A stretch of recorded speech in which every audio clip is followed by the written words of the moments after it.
Fake friends are rarely obvious because they don't come with warnings. They come with familiarity. They don't hurt you in one moment. They drain you across many. Most people sense something is off long before they can explain it. The jokes still land. The group still laughs. The connection looks intact. Yet, your energy feels thinner every time you leave the room. You can't point to one betrayal, one argument, one clear violation. Instead, there's a slow pattern of absence, where presence should exist. Support fades exactly when weight appears. Encouragement goes quiet when risk enters the conversation. You start noticing that when life asks more of people, fewer people remain. Picture a normal scene. Friends talking, teasing, sharing updates like nothing is wrong. Then you hit a hard season, a setback, burnout, public failure, or a moment where you actually need someone to stand with you, not just beside you. The response changes. Messages slow. Check-ins feel generic. Nobody attacks you. Nobody explains. They just aren't there. And later, when you're not around, the tone shifts. Not hostile, just colder, neutral, easier. That's why fake friendships are so confusing. They don't break trust in ways that feel dramatic enough to confront. They weaken you by removing reinforcement while keeping access. You end up questioning yourself instead of the pattern. You wonder if you're asking too much, feeling too deeply, expecting too much consistency. You tell yourself this is adulthood. It isn't. It's adaptation to unreliable bonds. In this video, those subtle behaviors will be broken down clearly. Not personalities, not labels. Patterns. 9 of them. Once you see them grouped together, the confusion collapses. What felt personal starts to look predictable. Fake friends don't betray loudly. They withdraw quietly. The damage isn't what they do. It's what they stop doing. If this tension feels familiar, stay with me. Clarity comes when patterns are named. Comment, I've seen this pattern before. Before diving into the main content, you need a different lens. Because fake friendships are rarely exposed by confrontation. They are exposed by observation. Most people try to understand others by listening harder, asking questions, giving benefit of doubt. That instinct keeps relationships polite, but it also keeps patterns hidden. The Machiavellian frame starts with restraint, not judgment. It asks you to stop reacting and start watching. Not what people promise, but what they consistently do when nothing forces them. Fake friends are not chaotic. They are predictable.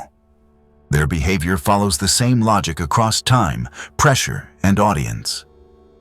Words exist to preserve image. Language smooths tension, protects access, and avoids responsibility. Behavior serves a different function. Behavior protects position. Watch who shows up when status drops. Watch who distances themselves when risk appears. Watch who supports you privately but stays silent publicly. None of this requires anger or accusations. Observation is not cruelty, it is clarity. When you remove emotion, patterns sharpen. You begin to see that loyalty is situational for some people. They don't choose sides emotionally. They choose positions strategically. Words preserve relationships. Actions reveal hierarchy. People protect position before they protect people. Once you understand this, confusion fades. You stop asking why and start noticing when. That shift changes everything. Without confrontation or drama. Once you stop listening to explanations and start tracking behavior, the confusion loses its grip.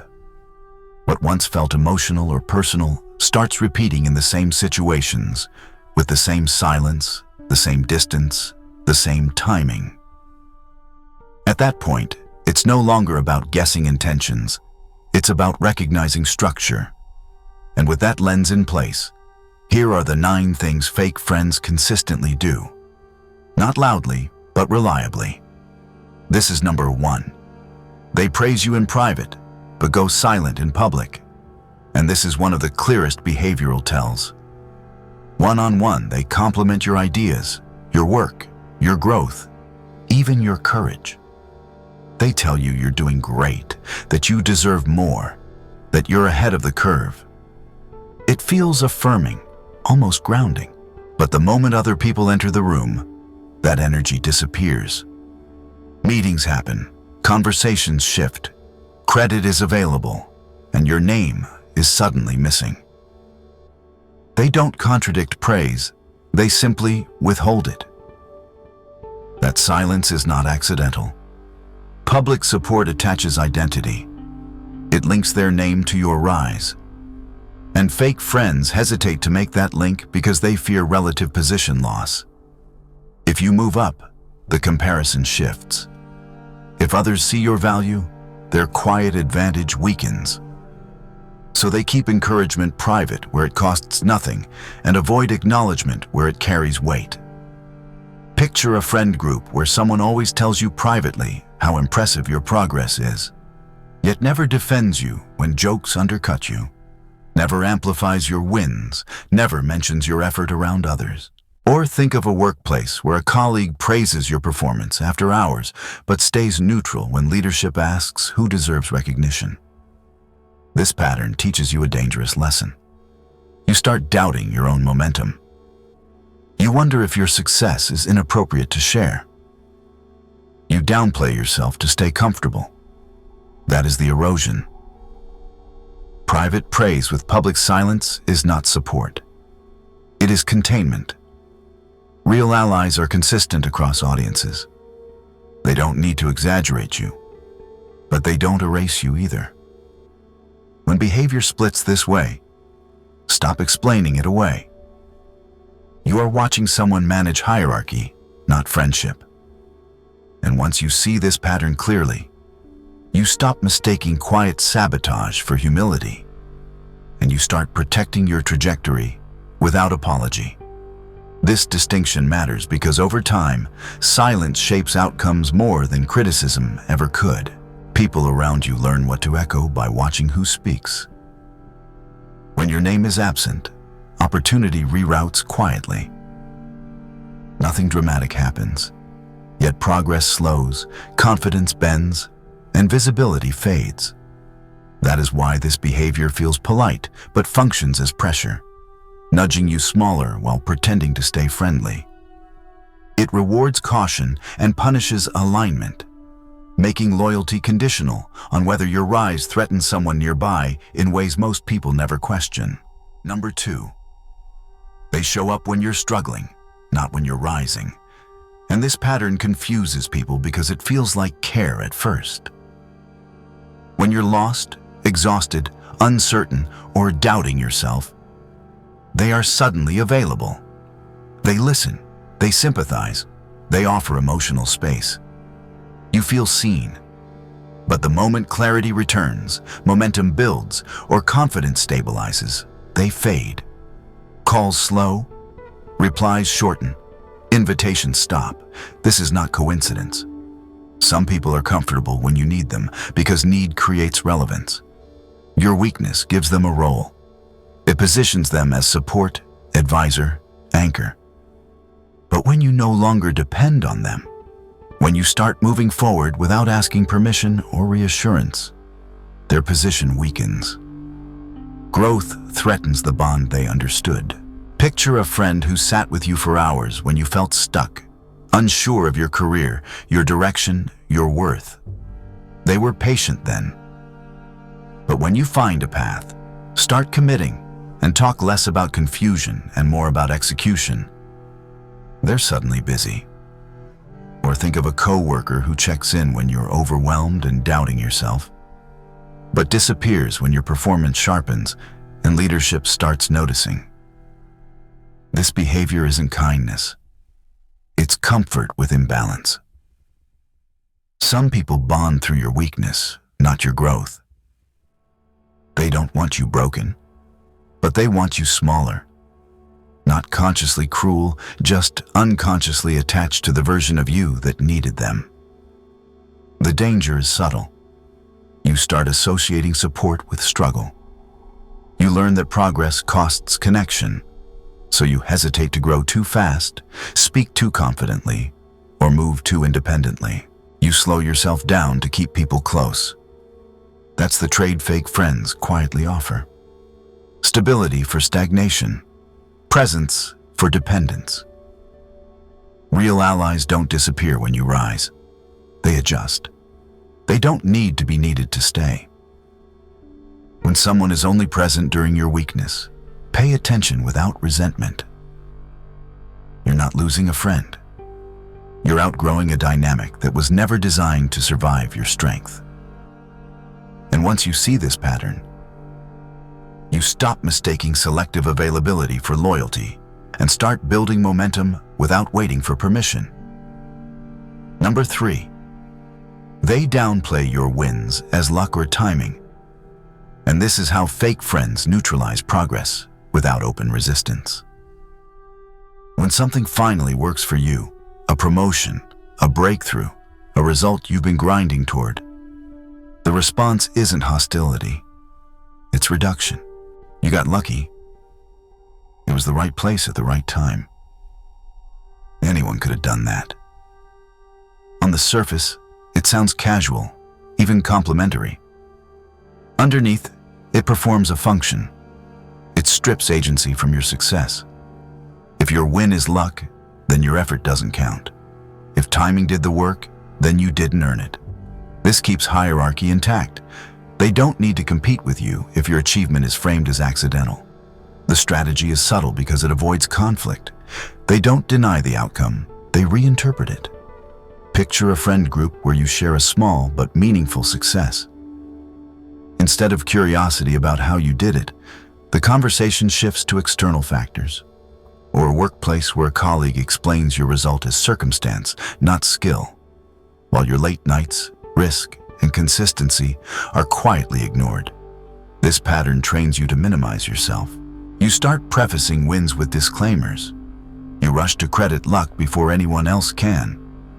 You learn to shrink celebration to keep the room comfortable. When effort threatens hierarchy, it gets reframed as luck. That line matters because it explains why praise feels hollow. Fake friends are threatened by exceptions. Your success suggests movement, and movement disrupts relative position. So they normalize it, flatten it, make sure it doesn't change how others see you.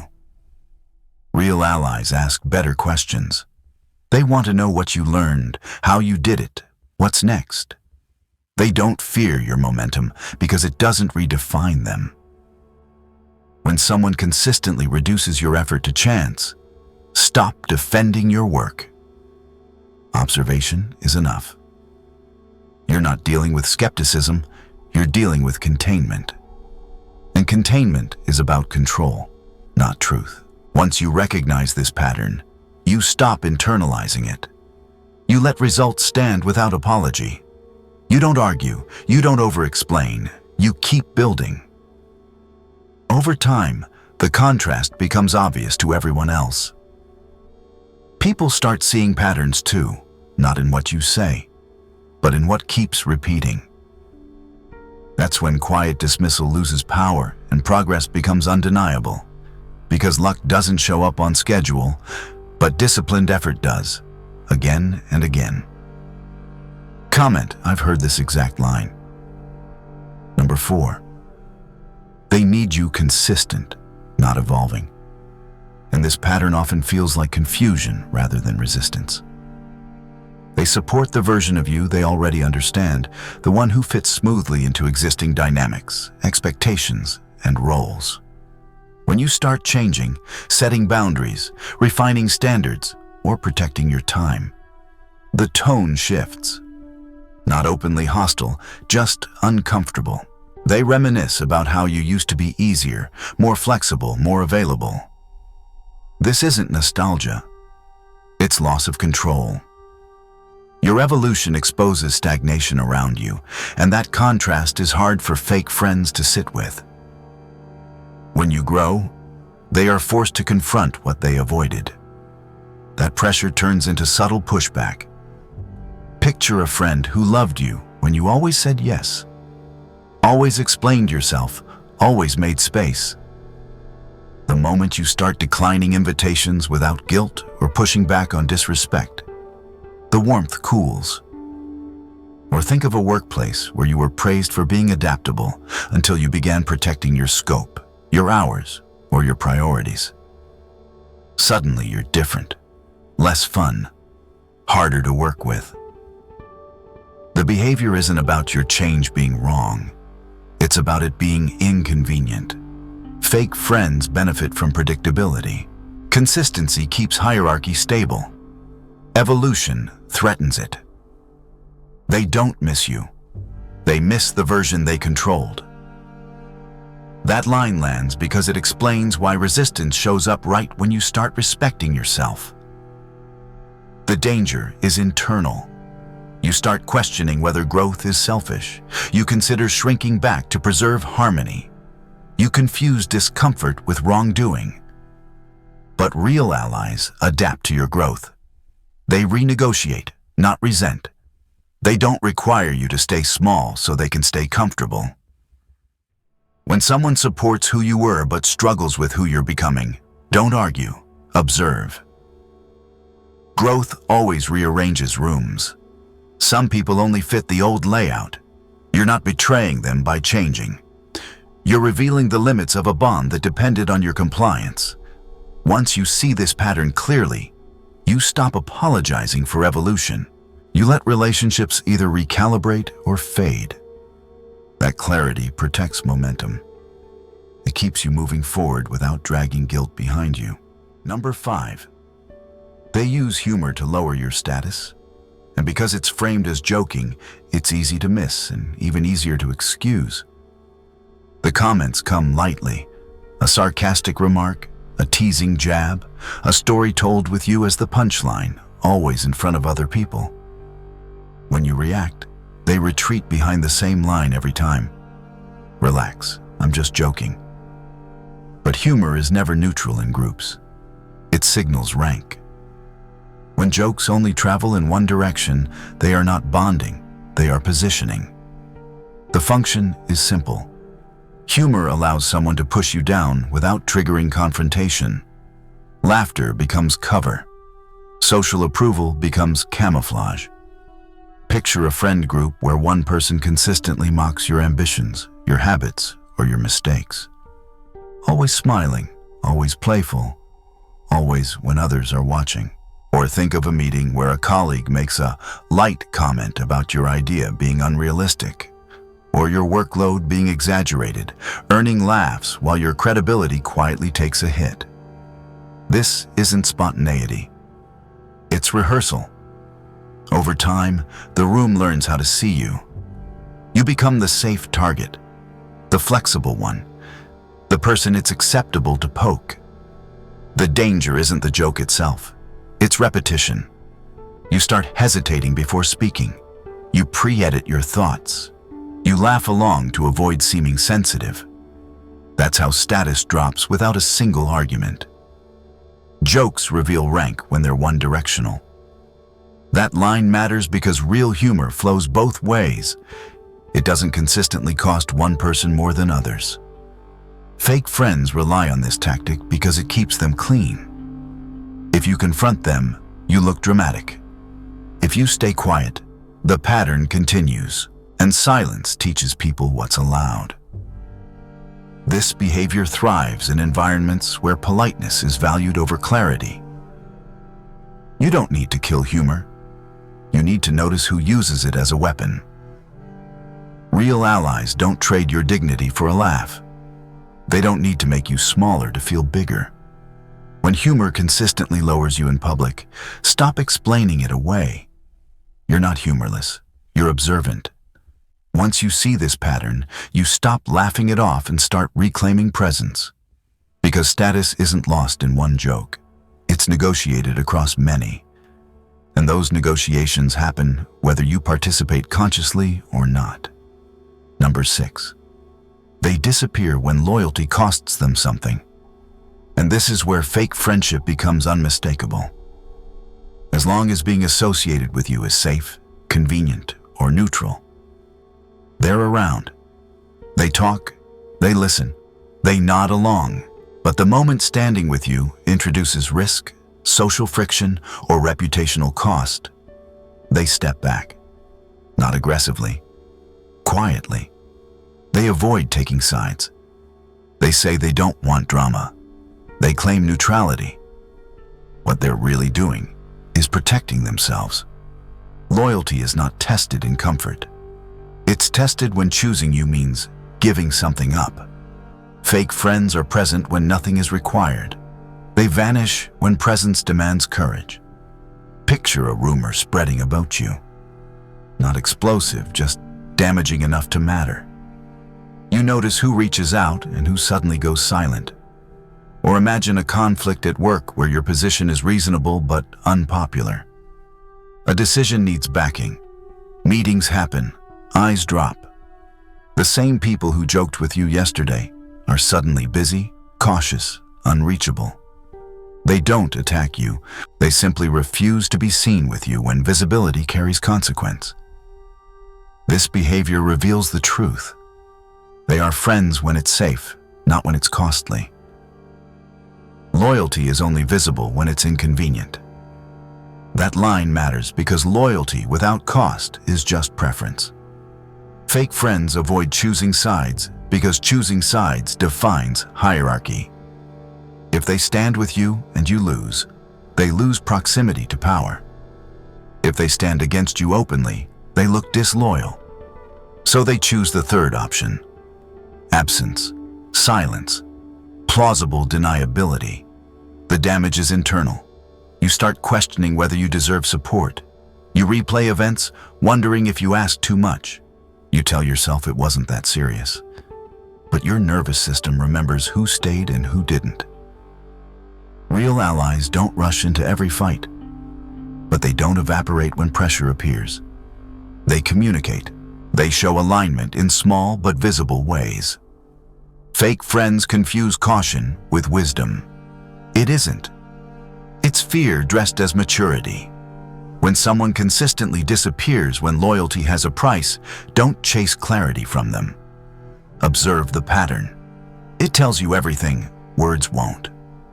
Once you see this behavior clearly, you stop mislabeling convenience as friendship and start valuing those who remain present even when staying costs them comfort, access, or approval.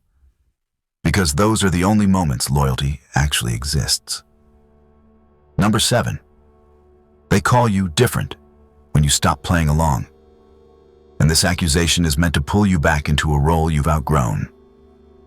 The line sounds emotional, almost concerned. You changed. You're not like before. It's framed as loss, but it's actually resistance. What changed isn't your values or your character. What changed is access. You stopped over-explaining. You stopped absorbing disrespect to keep peace. You stopped saying yes automatically, laughing things off, making yourself easy to manage. That shift breaks the old dynamic, and fake friends feel it immediately. The label different is a social correction tool. It pressures you to return to the version of yourself that served their comfort. Picture a friend who loved you when you were agreeable, always available, always accommodating. The moment you start prioritizing your time, declining requests, or questioning behavior that used to slide, they become uneasy. Or think of a workplace where you were valued for flexibility until you started asserting boundaries.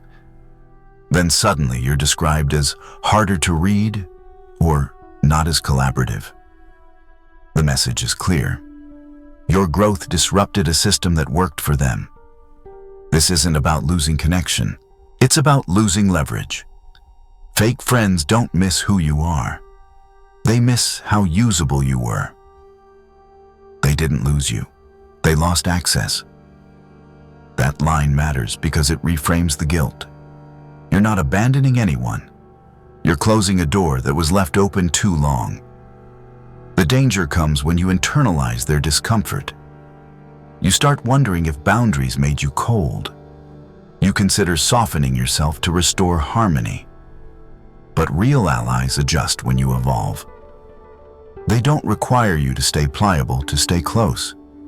When someone responds to your self-respect by labeling you as changed, pay attention without defending yourself. Defensiveness feeds the old dynamic. Observation dissolves it. Growth always alters relationships. Some bonds stretch, others snap quietly. That isn't cruelty, it's differentiation.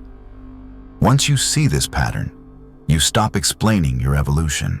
You let people either meet you where you are or fall away without drama. That clarity protects your energy, your direction, and your future more than any apology ever could. Comment. That line hits different now. Number 8. They share your vulnerability, not your strength. And this behavior feels subtle because it's always framed as care. They remember every moment you were lost, anxious, unsure, or broken, and those memories never seem to fade for them. But when you grow, stabilize, or recover, that part of the story quietly disappears from how they describe you publicly. They retell your weak seasons to others using gentle language like concern, worry, or just being honest about you now. The tone sounds protective, but the effect is positioning, because private information is power when it moves without consent attached. Your vulnerability is not used to shield you. It is used to frame you lower in shared narratives socially often. They mention old mistakes when you're absent, bringing up confusion you once had, while omitting how you overcame it completely. In friend groups, it sounds like they've always been sensitive, said with sympathy that quietly limits respect around you socially. At work, it becomes, they mean well, but they struggle sometimes, softening credibility while appearing considerate to others nearby professionally. This is the mechanism. Your weakest moments become their social asset, something they spend to manage hierarchy around you carefully.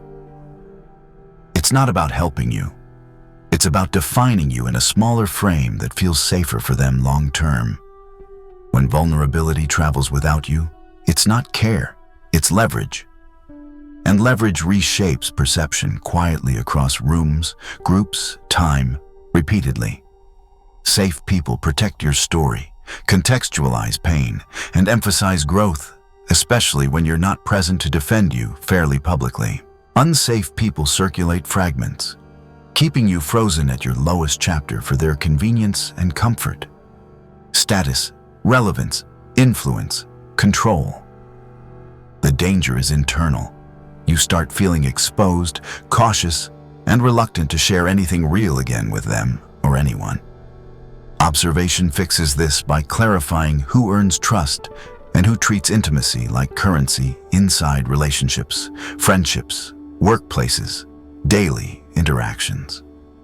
When someone retells your pain, but not your progress, stop correcting them and start limiting access quietly, firmly, consistently now. Safe people guard your story, unsafe people trade it.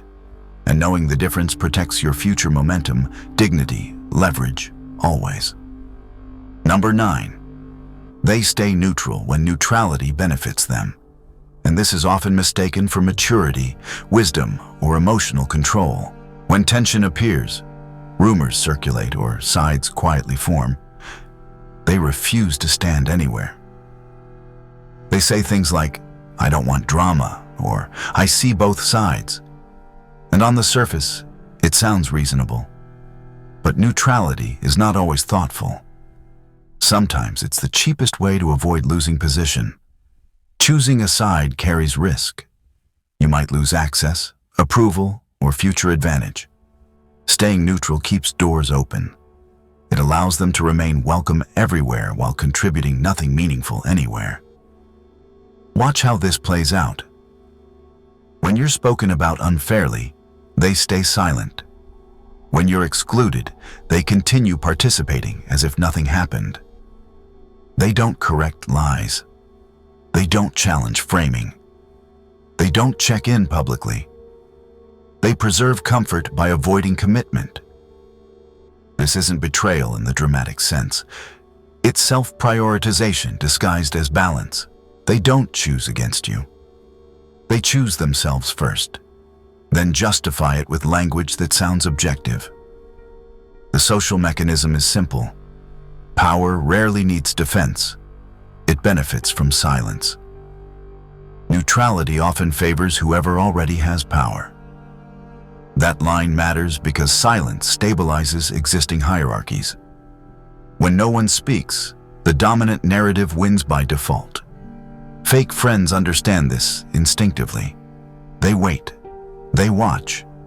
They adapt to whichever outcome secures them the most access afterward. Silence is a decision when loyalty has a cost. The danger is subtle. You start questioning whether expecting alignment is unreasonable. You wonder if wanting support makes you dramatic. You tell yourself neutrality is normal. It isn't when harm is present. Real allies don't rush into every conflict, but they don't hide behind neutrality when truth requires friction. They signal alignment, even quietly. They don't vanish into balance language when presence matters. When someone consistently chooses neutrality only when it protects them, stop asking for clarity. You already have it. Observation ends confusion. You learn who values peace over truth, comfort over character, access over loyalty. That knowledge isn't bitter. It's stabilizing. It allows you to move forward without expecting support from those who already told you, through silence, exactly where they stand. Seeing patterns is not paranoia. It's what happens when confusion finally gives way to clarity. Paranoia invents threats. Awareness notices repetition. You didn't imagine the silence, the timing, the distance, or the way support vanished when it mattered. You observed it. Observation doesn't make you cold, cynical, or less human. It makes you precise. When you stop arguing with behavior and start accepting it, something stabilizes inside you. You no longer chase explanations. You stop negotiating for consistency. You choose distance not as punishment, but as alignment. Seeing clearly allows you to place people at the distance their behavior can sustain. Some deserve closeness, some require limits. Some only function safely far away. That isn't bitterness, it's calibration. Awareness isn't bitterness, it's calibration. Distance is sometimes the most respectful response. Respectful to yourself and honest to them. Pretending not to see patterns keeps you small.